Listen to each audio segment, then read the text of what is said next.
Hello friends, Hindi smart class में आपका स्वागत है।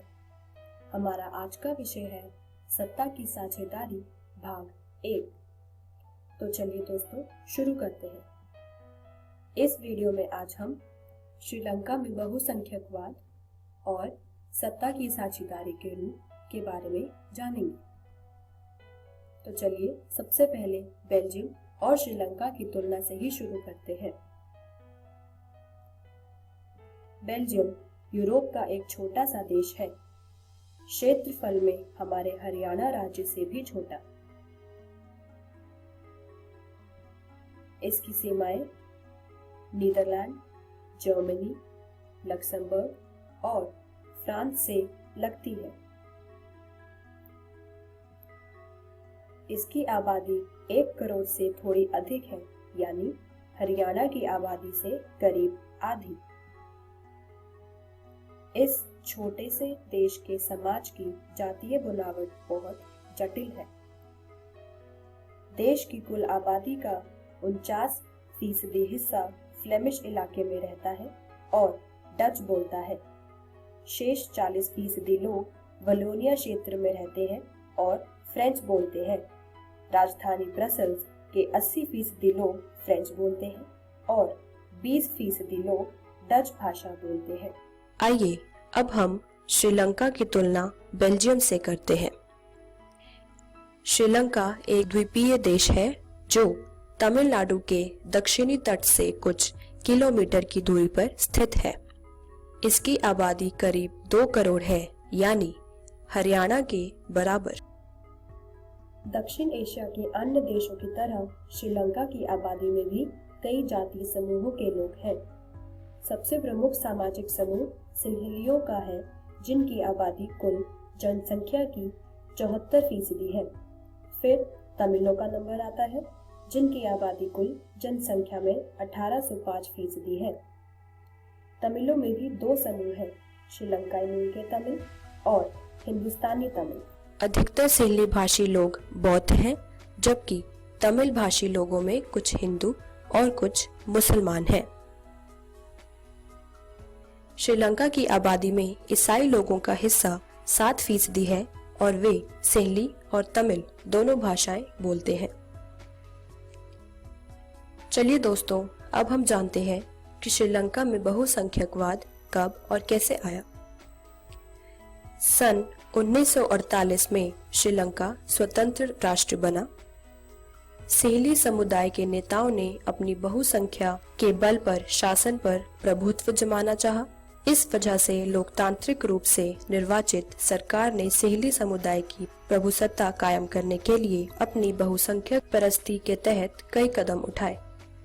दोस्तों, इस चित्र में आप लोग बेल्जियम के समुदाय और क्षेत्र देख सकते हैं, जैसे कि ब्रसेल्स जो कि राजधानी क्षेत्र है, वेलोन जहां पर लोग फ्रेंच भाषी हैं, फ्लेमिश जहां पर डच भाषा बोली जाती है और जर्मन भाषी लोग रहते हैं।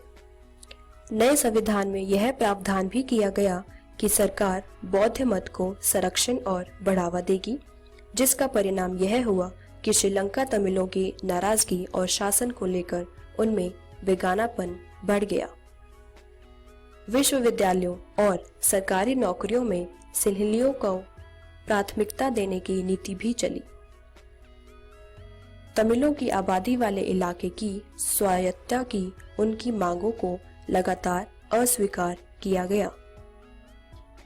श्रीलंका में 2 समुदायों के बीच पारस्परिक अविश्वास ने बड़े टकराव का रूप ले लिया। यह टकराव गृह युद्ध में परिणत हुआ। परिणाम स्वरूप दोनों पक्ष के हजारों लोग मारे जा चुके हैं। उनके परिवार अपने मुल्क से भागकर शरणार्थी बन गए हैं। चलिए दोस्तों, अब हम जानते हैं कि बेल्जियम की समझदारी क्या है। बेल्जियम के नेताओं ने श्रीलंका से अलग रास्ता अपनाने का फैसला किया। उन्होंने क्षेत्रीय अंतरों और सांस्कृतिक विविधता को स्वीकार किया। 1970 और 1993 के बीच उन्होंने अपने संविधान में 4 संशोधन सिर्फ इस बात के लिए किए कि देश में रहने वाले किसी भी आदमी को बेगानेपन का एहसास ना हो और सभी मिलजुल कर रहें। केंद्र सरकार की अनेक शक्तियां देश के 2 इलाकों की क्षेत्रीय सरकारों को सुपुर्द कर दी गई है। राज्य सरकारें केंद्रीय सरकार के अधीन नहीं है। केंद्रीय और राज्य सरकारों के अलावा यहाँ एक तीसरे स्तर की सरकार भी काम करती है, जो कि सामुदायिक सरकार है। इस सरकार को संस्कृति, शिक्षा और भाषा जैसे मसलों पर फैसले लेने का अधिकार है। तो चलिए दोस्तों, अब हम जानते हैं कि सत्ता की साझेदारी क्यों जरूरी है। सत्ता के बंटवारे के पक्ष में 2 तरह के तर्क दिए जा सकते हैं। पहला, सत्ता का बंटवारा ठीक है क्योंकि इससे विभिन्न सामाजिक समूहों के बीच टकराव का अंदेशा कम हो जाता है। दूसरा, क्योंकि सामाजिक टकराव आगे बढ़कर अक्सर हिंसा और राजनीतिक अस्थिरता का रूप ले लेता है, इसीलिए सत्ता में हिस्सा दे देना राजनीतिक व्यवस्था स्थायित्व के लिए अच्छा है। बहुसंख्यक समुदाय की इच्छा को बाकी सभी पर थोपना तात्कालिक तौर पर लाभकारी लग सकता है, पर आगे चलकर यह देश की अखंडता के लिए घातक हो सकता है। बहुसंख्यकों का आतंक सिर्फ अल्पसंख्यकों के लिए ही परेशानी पैदा नहीं करता, बल्कि बहुसंख्यकों के लिए भी करता है। चलिए दोस्तों, अब हम जानते हैं कि सत्ता की साझेदारी के रूप क्या क्या है। लंबे समय से यही मान्यता चली आ रही है कि सरकार की सारी शक्तियां एक व्यक्ति या किसी खास स्थान पर रहने वाले व्यक्ति समूह के हाथ में रहनी चाहिए। लोकतंत्र का एक बुनियादी सिद्धांत है कि जनता ही सारी राजनीतिक शक्ति का स्रोत है। इसमें लोग स्वयं शासन की संस्थाओं के माध्यम से अपना शासन चलाते हैं। एक अच्छे लोकतांत्रिक शासन में समाज के विभिन्न समूहों और उनके विचारों को उचित सम्मान दिया जाता है। सबकी बातें शामिल होती हैं, इसीलिए लोकतंत्र को अच्छा माना जाता है। चलिए दोस्तों, अब हम जानते हैं कि सत्ता की साझेदारी कैसे हुई है। सत्ता साझी की जाती है सरकार के विभिन्न अंगों के बीच, जैसे कि विधायिका, कार्यकारी और न्यायपालिका। दूसरा, सत्ता की साझेदारी विभिन्न स्तरों पर सरकार के बीच में होती है, जैसे प्रांतीय या क्षेत्रीय स्तर पर, केंद्रीय या संघ स्तर, और तीसरा राज्य स्तर। तीसरा, सत्ता की साझेदारी विभिन्न सामाजिक समूहों के बीच होती है, जैसे धार्मिक समूह और भाषाई समूह। सत्ता की साझेदारी राजनीतिक दल, दबाव समूह और आंदोलनों के बीच भी होती है। दोस्तों, इस तरीके से सत्ता की साझेदारी की जाती है। चलिए दोस्तों, अब हम जानते हैं कि सत्ता की साझेदारी सरकार के विभिन्न अंगों के बीच कैसे होती है। शासन के विभिन्न अंग जैसे विधायिका, कार्यकारी और न्यायपालिका के बीच सत्ता का बंटवारा रहता है। विधायिका का काम है कि वह सरकार के द्वारा विधायिका का काम है कि वह कानून पारित करने के लिए जिम्मेदार है। यह शाखा सरकार द्वारा संचालित है। कार्यकारी में राष्ट्रपति और कई विभाग शामिल हैं। यह शाखा यह सुनिश्चित करने के लिए जिम्मेदार है कि कानून का पालन किया जा रहा है या नहीं। तीसरा, न्यायपालिका। यह सभी राष्ट्रीय अदालतों से बना है। अपराधियों को दंडित करने और कानूनों की व्याख्या करने के लिए न्यायपालिका बनी है। दोस्तों, इस तरह की सत्ता की साझेदारी को सत्ता का क्षैतिज विभाजन कहते हैं। जैसे पूरे देश के लिए एक सरकार हो और फिर प्रांत या क्षेत्रीय स्तर पर अलग अलग सरकार रहे। पूरे देश के लिए बनने वाली ऐसी सामान्य सरकार को संघ या केंद्र सरकार कहते हैं। प्रांतीय या क्षेत्रीय स्तर की सरकारों को हर जगह अलग अलग नामों से पुकारा जाता है। राज्य सरकारों से नीचे के स्तर की सरकारों के लिए भी ऐसे ही व्यवस्था हो सकती है।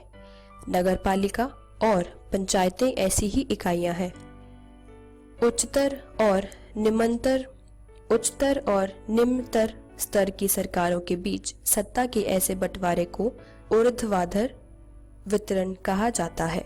चलिए अब हम जानते हैं कि सत्ता की साझेदारी विभिन्न सामाजिक समूहों के बीच कैसे होती है। सत्ता का बंटवारा विभिन्न सामाजिक समूहों मसलन भाषाई और धार्मिक समूहों के बीच भी हो सकता है। कुछ देशों के संविधान और कानून में इस बात का प्रावधान है कि सामाजिक रूप से कमजोर समुदाय और महिलाओं को विधायिका और प्रशासन में हिस्सेदारी दी जाए। लोग खुद को शासन से अलग ना समझें, इसलिए प्रशासन में अलग अलग सामाजिक समूहों को हिस्सेदारी दी जाती है। अल्पसंख्यक समुदायों को भी इसी तरीके से सत्ता में उचित हिस्सेदारी दी जाती है। चलिए अब हम जानते हैं कि सत्ता की साझेदारी राजनीतिक दल, दबाव समूह और आंदोलनों के बीच कैसे होती है।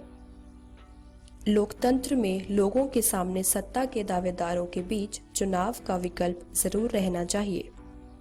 समकालीन लोकतांत्रिक व्यवस्थाओं में यह विकल्प विभिन्न पार्टियों के रूप में उपलब्ध होता है। पार्टियां सत्ता के लिए आपस में प्रतिस्पर्धा भी करती हैं। लोकतंत्र में हम व्यापारी, किसान, औद्योगिक मजदूर इत्यादि कई संगठित हित समूहों को भी सक्रिय देखते हैं। सरकार की विभिन्न समितियों में सीधी भागीदारी करके या नीतियों पर अपने सदस्य वर्ग के लाभ के लिए दबाव बनाकर ये समूह भी सत्ता में भागीदारी करते हैं। चलिए दोस्तों, अब हम दोहरा लेते हैं कि हमने इस वीडियो में क्या सीखा। हमने इस वीडियो में श्रीलंका में बहुसंख्यकवाद के बारे में सीखा और सत्ता की साझेदारी के रूप कितने हैं और क्या है वह सीखा। अब हम अगली वीडियो में प्रैक्टिस क्वेश्चंस पढ़ेंगे। धन्यवाद।